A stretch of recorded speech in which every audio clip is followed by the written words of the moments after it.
امیدواران خواتین اور اقلیتی نشستوں کے امیدواران نے بھی اپلیکیشنز فائل کر رکھی تھی کہ جو درخواست دائر کی ہے سنی اتحاد کونسل میں نے الیکشن کمیشن آف پاکستان میں ان کو فریق نہیں بنایا گیا اور بیہائنڈ دیئر بیک یعنی کہ ان سے قطع نظر کر کے وہ فیصلہ لینا چاہتے ہیں.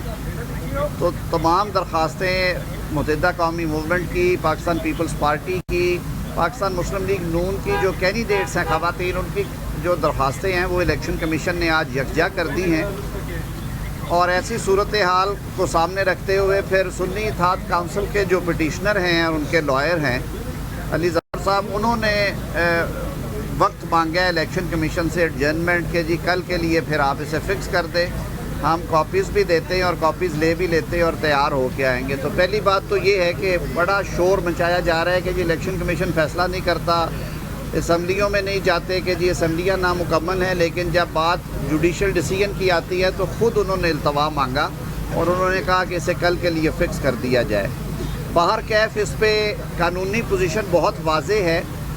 جو مخصوص نشستیں ہیں آئین کے آرٹیکل 51، آرٹیکل 106(3) اور آرٹیکل 224(6) کے پرووائزو کے تحت اور الیکشن ایکٹ کے سیکشن 104 اور رول 92 کے تحت صرف ان سیاسی جماعتوں کو ملے گی جن سیاسی جماعتوں کی نمبر 1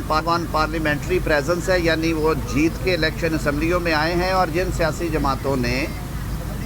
مقررہ وقت پہ ان مخصوص نشستوں پہ اپنے